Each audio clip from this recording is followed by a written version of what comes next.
Welcome to Motivational Humanity. You are not alone. There's a name you carry with you. You don't say it out loud much anymore. But it's there, in the quiet moment before sleep, when the house goes still and you're left alone with your own thoughts. It might be a person who betrayed you. A sister who said something unforgivable at your mother's funeral. A husband who left. A friend who disappeared without explanation. A child who turned away. Or maybe, and this is the one nobody talks about, it's your own name you're carrying. The weight of something you did or didn't do years ago. The you that you've never quite forgiven? That weight. You know what I mean, don't you? It doesn't always feel like weight. Sometimes it disguises itself. It walks around in your body wearing different costumes. Exhaustion that no amount of sleep fixes. A low-grade tension in your chest. A flinch when someone mentions that person's name at a family dinner. Sometimes it feels like righteousness. A cold, clean anger that you've polished so many times it almost gleams. I have every right to feel this way. And you do. You absolutely do. What happened to you was real. The hurt was real. The betrayal was real. But here's the quiet truth I want to sit with you in for just a moment. That anger, as justified as it is, has been living inside your body like a house guest who never leaves. And while it started as yours, as something that made you feel protected, it's been eating at the table of your peace for years. Maybe decades. And you've been the one cooking the meals. I want to be careful here because I know what forgiveness looks like when it's used as a weapon. I've seen it, maybe you have too. Someone pats your hand and says, "Oh, honey, you just need to forgive and forget." As if the pain were a coffee stain you could blot out with a paper towel. As if the years of your life that were shaped and sometimes shattered by what someone else did could just be tidied away. As if forgiveness meant going back, pretending, excusing, that version of forgiveness. We're not talking about that today. What I want to talk about is something older and quieter. Something that lives closer to you, not to them. Because here's what nobody tells you when you're in the thick of grief and anger. Forgiveness has almost nothing to do with the other person. It's an act you perform for the woman standing in the mirror. It's a way of unclenching something deep in your chest that has been held so tightly for so long that you've forgotten what it felt like to breathe all the way in. And for women of our generation, women who were raised to hold families together, to swallow the hard things, to be gracious and composed, to put everyone else's comfort before our own, forgiveness is complicated by something extra, because we weren't just hurt. Often, we were hurt and then expected to be fine about it. Hurt and then handed a casserole dish and told to show up to Sunday dinner. Hurt and then told, maybe not in words, but in every unspoken rule of the world we grew up in, that making peace was our job, that the emotional labor belonged to us. No wonder forgiveness tastes bitter. No wonder so many of us are still carrying the name, the moment, the thing that happened in 1987 or 1994 or 2011, like a stone in the pocket of every room we walk into. So before we go anywhere else, I want you to hear this.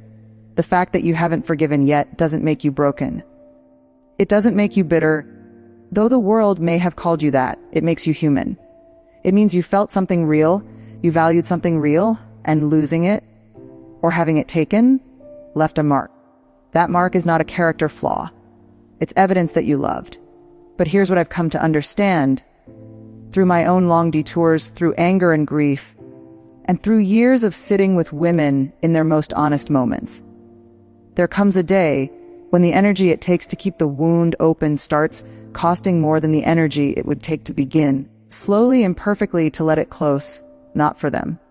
Never because they deserve it, but because you deserve to stop bleeding. That's where we begin. Let me ask you something, and I want you to really sit with it before you answer. When you think about that person, that situation, does it feel like you're holding them? Or does it feel like they're holding you? Most of us, if we're honest, have to pause at that question. Because what started as our grip, our righteous, protective, completely understandable grip on the story of what was done to us, has somewhere along the way reversed itself. And now the story is the one doing the holding. We didn't notice when it happened. These things never announce themselves. One day you're a woman with a wound, and somewhere between then and now, You've become a woman who organizes her whole interior life around that wound without even realizing it. Psychologists have a name for this. They call it rumination. But that word is too clinical, too detached. It doesn't capture what it actually feels like. What it actually feels like is a groove. A worn path in your mind that your thoughts return to automatically, the way water finds the same channel after every rain. You're not choosing to go there. You just end up there, washing dishes, driving to the pharmacy, lying in the quiet dark at 3 in the morning. And suddenly you're back in that room, that conversation, that moment. Rehearsing what you should have said, rewriting the ending that never came. And here's the cruelest part of that groove. Every time you travel it, you're not just remembering the hurt.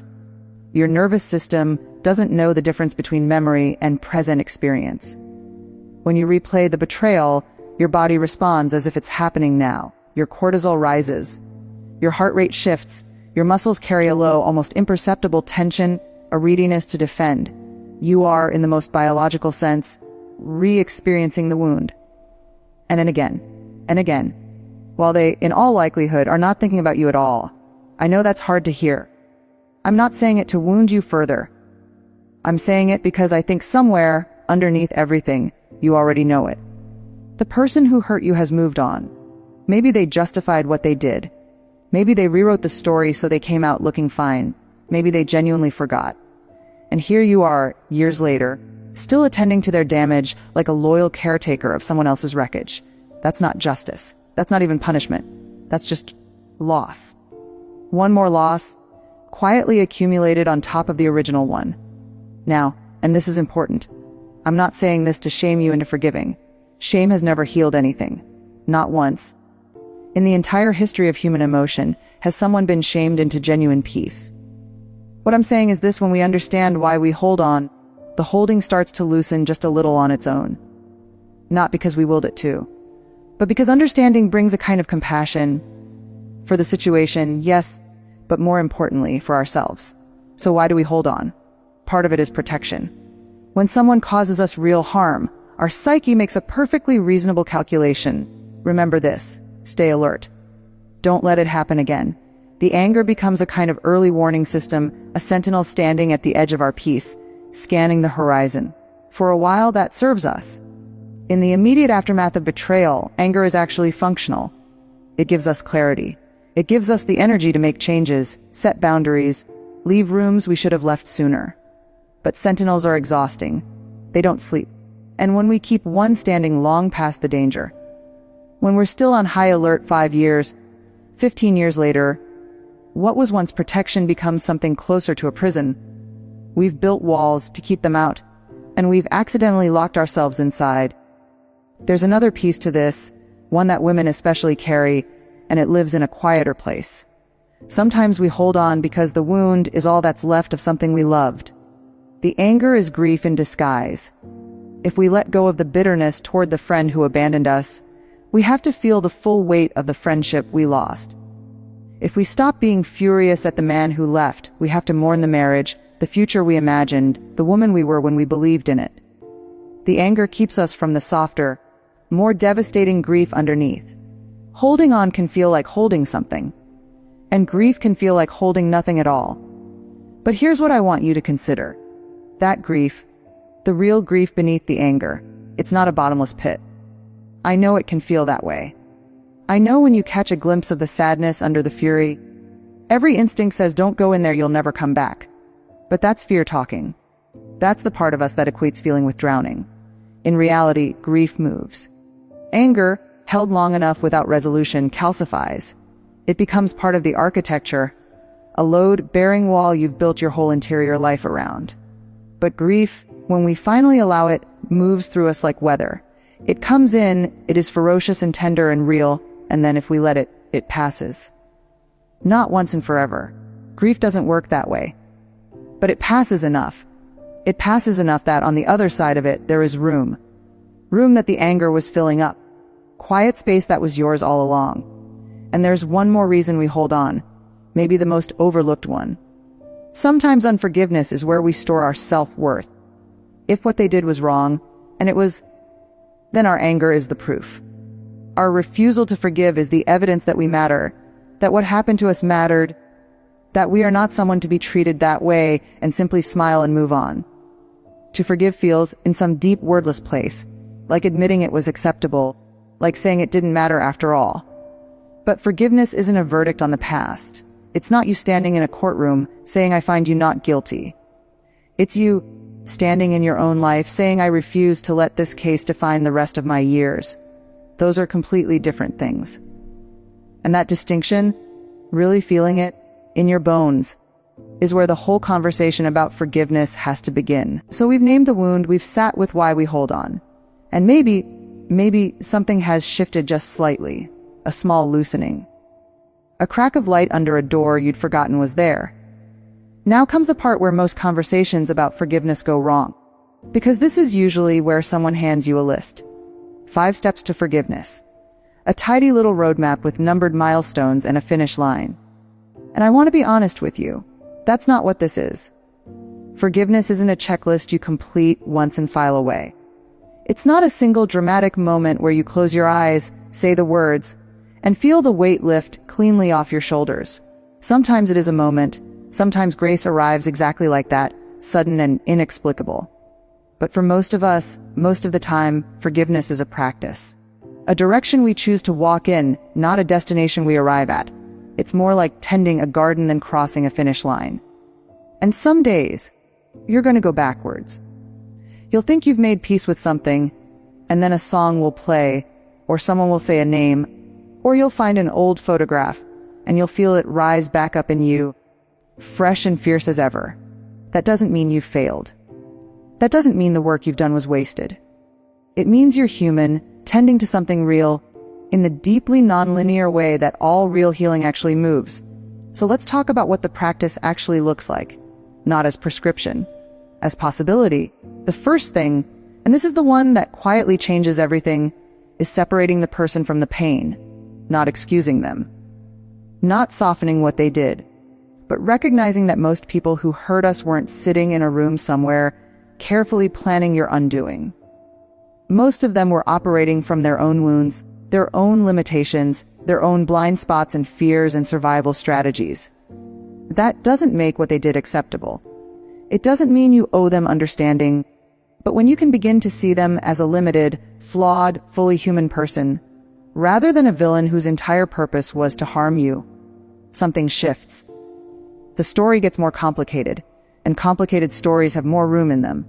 More room for you, and strangely more room to eventually let go. I think of a woman I'll call Margaret. Not her real name, but her story belongs to so many of you. Margaret's daughter-in-law had, over the course of a decade, slowly pushed her out of her grandchildren's lives. Small exclusions at first, then larger ones. Until one Christmas, Margaret sat in her own home, knowing her grandchildren were 30 minutes away and she had not been invited. The anger she carried toward that woman was the kind of anger that has roots. Deep, tangled, justified roots. But Margaret, in one of the bravest moments I've ever witnessed, said something I've never forgotten. She said, "I finally asked myself, what kind of woman pushes away a grandmother who loves her grandchildren? What kind of fear must be living inside of her to need that much control?" And then she paused and said, "I don't excuse it, but I pity it." And the pity, it was lighter to carry than the rage. That's not weakness. That's a woman who decided her peace was worth more than her position in the argument.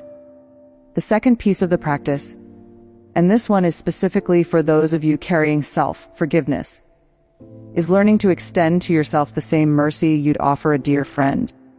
Here's an exercise I want you to try, not as a performance, but as a genuine experiment. Think of whatever it is you haven't forgiven yourself for, the thing you've rehearsed and prosecuted so many times in your own internal courtroom. Now imagine, truly imagine, that a woman you love deeply, your closest friend, your daughter, your sister, came to you and said that she had done that same thing. That she'd made that same mistake, that same choice, lived through that same chapter. What would you say to her? You wouldn't say what you say to yourself. I'm almost certain of that. You'd say, you were doing the best you could with what you knew then. You'd say, that was a different time, a different you. You'd say, you've paid enough. You've carried this long enough. It's time to put it down. So why? Why is she worth that mercy and you are not? This is the unspoken truth that lives at the center of so much women's suffering. We are exquisitely generous with grace toward everyone except ourselves. We will make excuses for the people who hurt us before we will make space for our own imperfection. And the practice of self-forgiveness begins quietly and without fanfare in that gap. In the moment you decide to speak to yourself the way you would speak to someone you love. The third piece is the one nobody warns you about. Grief has to have somewhere to go. You cannot skip it and arrive at forgiveness. You can perform forgiveness. You can say the words. You can decide to stop being angry.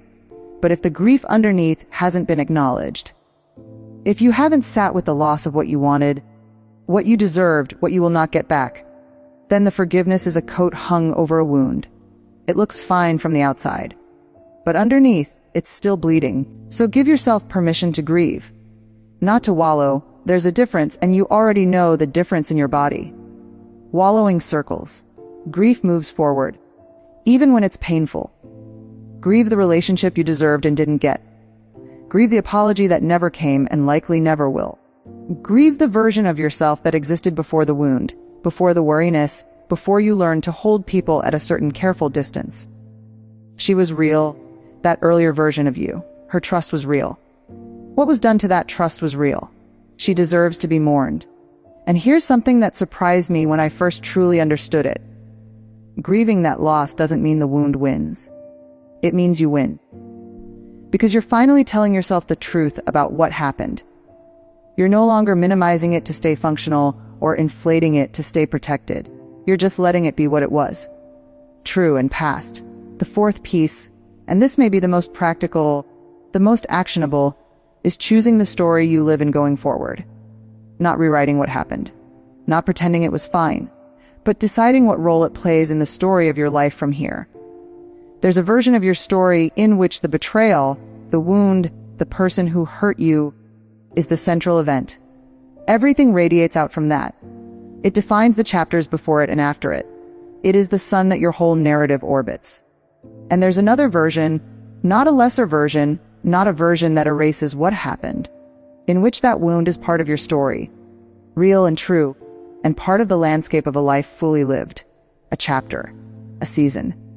One of the things that shaped you, without being the thing that defines you. You get to choose which version you live in. Not all at once, not without backsliding, but you get to choose. That choice, quiet, daily, sometimes made again at 3 a.m, is the practice of forgiveness. Not a single act of grace. 1,000 small decisions to not let the wound be the whole story. I want to tell you something that I don't think gets said nearly enough. You may never feel ready. There may never be a morning when you wake up and the conditions feel right. When the hurt has faded to just the right degree, when the other person has finally shown enough remorse, when you feel strong enough, healed enough, certain enough to take the step. That morning may not come. And if you're waiting for it, if you've been waiting for it, I want to gently, lovingly tell you that the waiting itself has become part of the wait. Readiness, in the territory of forgiveness, is not a feeling that arrives before the choice.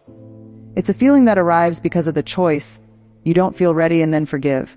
You forgive imperfectly, incompletely, with trembling hands and a heart that isn't entirely sure. And then, slowly, in the weeks and months that follow, you feel what readiness actually was. You feel it in retrospect as relief. This is important, because so many of us have been standing at the edge of this for years, telling ourselves I'm not ready yet. And what we really mean underneath that is I'm afraid. Afraid that forgiving means forgetting. Afraid that it means they won. Afraid that if we release the anger, we release the last tether to something we once loved and lost. Afraid of who will be on the other side, because we've been this version of ourselves, the one holding on, for so long that we've forgotten there was ever another version. But here's what I want you to know about the other side. Not as a promise of perfection, not as a guarantee, but as a quiet, honest description of what women who have walked this path tell me again and again in their own words. They say the first thing they notice is space. Not dramatic, not thunderclap, just space. A kind of interior room they hadn't realized was occupied. like a constant low noise that you've lived with so long you stopped hearing it, until the day it finally goes quiet and you stand very still and think, oh. So that's what silence actually sounds like. The body notices before the mind does. Shoulders that have been carrying something, not pain exactly, more like readiness, like vigilance, begin tentatively to soften. Sleep changes. Not immediately, not all at once, but the 3 a.m. wakefulness, the kind where thoughts circle and rehearse and re-prosecute, it begins to ease. The mind, slowly, has fewer fires to tend. This is not nothing. This is not a small thing. We live in our bodies for the whole of our lives, and what we carry emotionally, we carry physically too. The research on this is unambiguous now. Chronic resentment and unresolved grief have measurable effects on our immune function, our cardiovascular health, our inflammation levels, our very cells. Your unforgiveness isn't just a matter of the spirit. It is, in the most literal sense, something your body has been paying for. And when you begin to set it down, when you begin, in your own imperfect, halting way, to choose the direction of release, your body begins, quietly, to exhale. There's something else they describe, the women who've come through this. Something harder to articulate, but I think you'll recognize it when I try. They describe a kind of return to themselves. A woman who has organized years of her emotional life around a wound, even unconsciously, even while living fully and loving people and doing the work of her days. A part of her has been elsewhere, attending to the old story, managing the old feeling, standing guard over the old injury. And when that vigil finally ends, something comes home. It's subtle. It's not a reunion with some idealized former self from before the hurt happened. You can't go back there, and you wouldn't want to, not really. That earlier version of you didn't know what you know now. But something of your attention, your full, present, undivided attention, comes back to your own life, to your own morning, your own cup of coffee, your own particular slant of light coming